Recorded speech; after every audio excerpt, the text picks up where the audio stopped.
ಸ್ನೇಹಿತರೆ ನಮಸ್ಕಾರ. ಭಾರತದ ಇತಿಹಾಸದಲ್ಲೇ ಬಹಳ ದೊಡ್ಡ ದಿನ ಅಂತ ಹೇಳ್ಬೋದು. ಯಾಕೆ ಅಂತಂದರೆ ಭಾರತ ತನ್ನ ಇತಿಹಾಸದ ಅತಿ ದೊಡ್ಡ ಫ್ರೀ ಟ್ರೇಡ್ ಡೀಲನ್ನು ಫೈನಲ್ ಮಾಡಿದೆ. ಭಾರತ ಮತ್ತು ಯುರೋಪಿಯನ್ ಯೂನಿಯನ್ ನಡುವಿನ ಈ ಟ್ರೇಡ್ ಡೀಲ್ ಕೇವಲ ವ್ಯಾಪಾರ ಒಪ್ಪಂದ ಮಾತ್ರ ಅಲ್ಲ ಸ್ನೇಹಿತರೆ, ಇದು ಜಾಗತಿಕ ರಾಜಕಾರಣದ ಗೇಮ್ ಚೇಂಜರ್. ನಮ್ಮ ಪ್ರಧಾನಿ ನರೇಂದ್ರ ಮೋದಿ ಅವರು ಒಂದು ಮಾತನ್ನು ಹೇಳ್ತಾರೆ, 2 ಬಿಲಿಯನ್ ಜನರ ಮಾರುಕಟ್ಟೆ ಈಗ ರಚನೆ ಆಗಿದೆ ಅಂತ. ಅಂದರೆ ಭಾರತದ 140 ಕೋಟಿ ಜನ ಪ್ಲಸ್ ಯುರೋಪಿನ 60 ಕೋಟಿ ಜನ, ಒಟ್ಟು 200 ಕೋಟಿ ಜನರ ಮಾರುಕಟ್ಟೆ.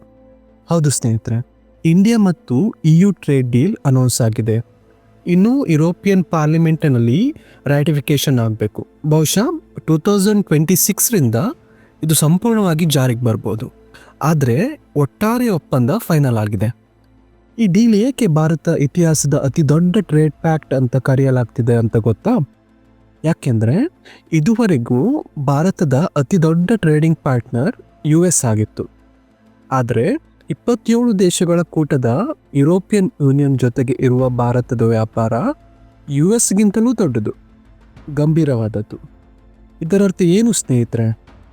ಅಮೇರಿಕದ ಜೊತೆ ಡೀಲ್ ಆಗ್ತಾ ಇಲ್ಲ, ಟ್ರಂಪ್ ಅಡ್ಡಿ ಮಾಡ್ತಾರೆ, ಟ್ಯಾರಿಫ್ ಹಾಕ್ತಾರೆ, ಇವೆಲ್ಲ ಮುಂದಿನ ಕತೆ ಬಿಡಿ.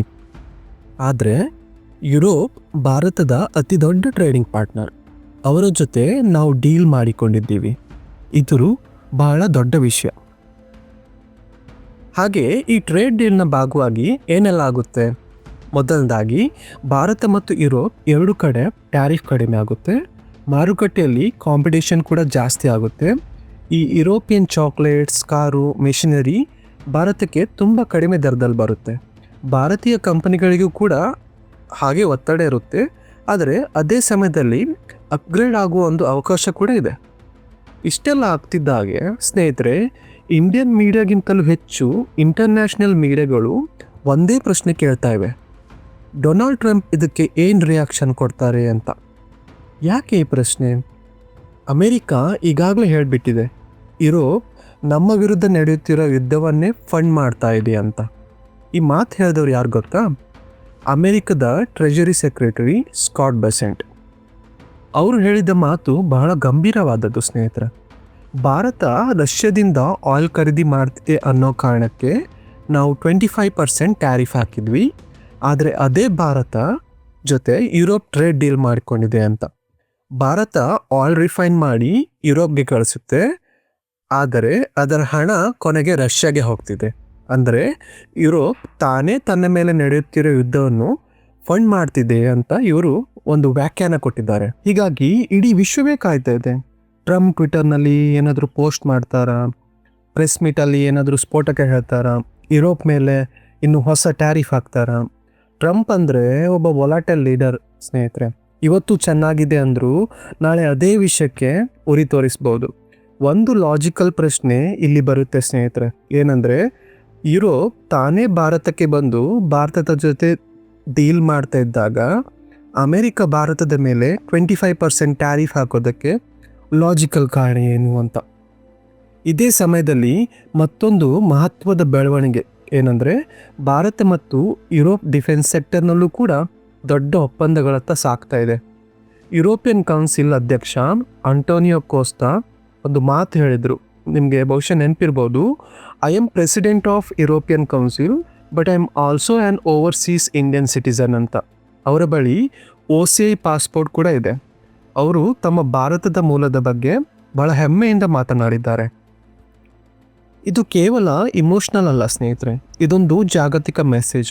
ನಾವು ಅಮೇರಿಕದ ಬುಲ್ಲಿಂಗ್ ಸಹಿಸೋದಿಲ್ಲ, ನಮಗೆ ಆಲ್ಟರ್ನೇಟಿವ್ ಪಾರ್ಟ್ನರ್ಸ್ ಇದ್ದಾರೆ ಅಂತ ಯುರೋಪಿಯನ್ ಲೀಡರ್ಸ್ಗಳು ಇಂಡೈರೆಕ್ಟಾಗಿ ಅಮೇರಿಕಕ್ಕೆ ಒಂದು ಮೆಸೇಜ್ ಕೊಡಲು ಯತ್ನಿಸಿದ್ದಾರೆ. ಇಲ್ಲೇ ಒಂದು ಪ್ರಶ್ನೆ ಬರುತ್ತೆ, ಈ ಇಂಡಿಯಾ EU ಡೀಲ್ಗೆ ಟ್ರಂಪ್ ಪಾಲಿಸಿಗಳ ಪಾತ್ರ ಇದೆಯಾ ಅಂತ. ಅಫಿಷಿಯಲ್ ಆಗಿ ಯಾರೂ ಒಪ್ಕೊಳ್ಳಲ್ಲ, ಆದರೆ ಇಂಟರ್ನ್ಯಾಷನಲ್ ಮೀಡಿಯಾ ಸ್ಪಷ್ಟವಾಗಿ ಹೇಳ್ತಾ ಇದೆ, ಈ ಡೀಲ್ ವರ್ಷಗಳಿಂದ ಅಟಕಿತ್ತು, ಆದರೆ ಕಳೆದ 6 ತಿಂಗಳಲ್ಲಿ ತುಂಬ ಫಾಸ್ಟ್ ಫಾರ್ವರ್ಡ್ ಆಯಿತು ಅಂತ.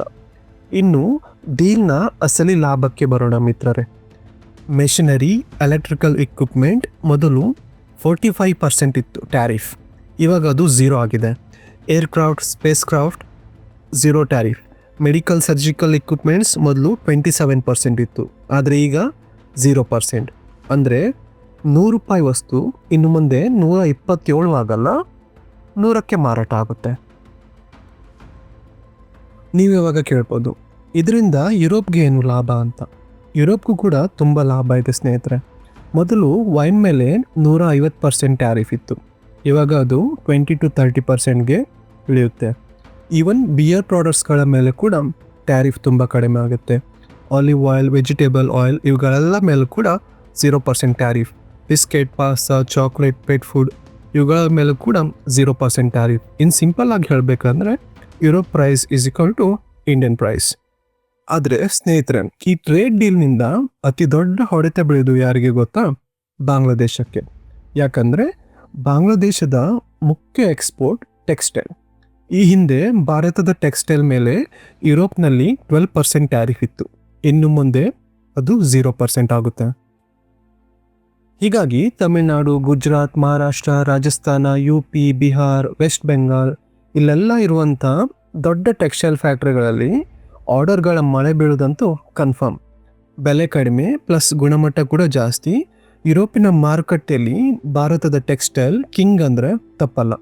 ಮುಂದಿನ ಕೆಲವು ವರ್ಷಗಳಲ್ಲಿ ಬಾಂಗ್ಲಾದೇಶ ಹಿಡಿದಿದ್ದ ಮಾರುಕಟ್ಟೆಯ ದೊಡ್ಡ ಭಾಗ ಭಾರತದ ಕೈ ಬರೋದು ಪಕ್ಕ. ಹೀಗಾಗಿ ಸ್ನೇಹಿತರ, ಇದು ಕೇವಲ ಟ್ರೇಡ್ ಡೀಲ್ ಅಲ್ಲ, ಇದು ಭಾರತದ ಮಿಡಲ್ ಪವರ್ ಸ್ಟ್ರಾಟಜಿ.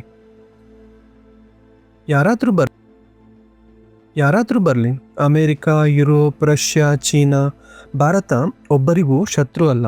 ಎಲ್ಲರ ಜೊತೆ ಒಂದು ಬ್ರಿಡ್ಜ್ ನಿರ್ಮಾಣ ಆಗಬೇಕು, ಎಂಪ್ಲಾಯ್ಮೆಂಟ್ ಬರಬೇಕು, ಮಾರುಕಟ್ಟೆ ಆಕ್ಸೆಸ್ ಸಿಗಬೇಕು, ಭಾರತದ ಹಿತರಕ್ಷಣೆ ಆಗಬೇಕು. ಇದೊಂದೇ ಭಾರತದ ಮೂಲ ಉದ್ದೇಶ, ವಿಶ್ವಬಂಧು ಭಾರತ. ಇಷ್ಟೇ ಸ್ನೇಹಿತರೆ, ಇಂಡಿಯಾ ಮತ್ತು ಯುರೋಪಿಯನ್ ಯೂನಿಯನ್ ನಡುವಿನ ಅತಿ ದೊಡ್ಡ ಫ್ರೀ ಟ್ರೇಡ್ ಡೀಲ್ ಕತೆ. ನಿಮ್ಮ ಅಭಿಪ್ರಾಯ ಏನು? ಟ್ರಂಪ್ ರಿಯಾಕ್ಷನ್ ಏನಾಗ್ಬೋದು? ಕಮೆಂಟ್ ಮಾಡಿ ತಿಳಿಸಿ. ವಿಡಿಯೋ ಇಷ್ಟವಾದಲ್ಲಿ ಲೈಕ್ ಮಾಡಿ, ಸಬ್ಸ್ಕ್ರೈಬ್ ಮಾಡಿ. Thank you.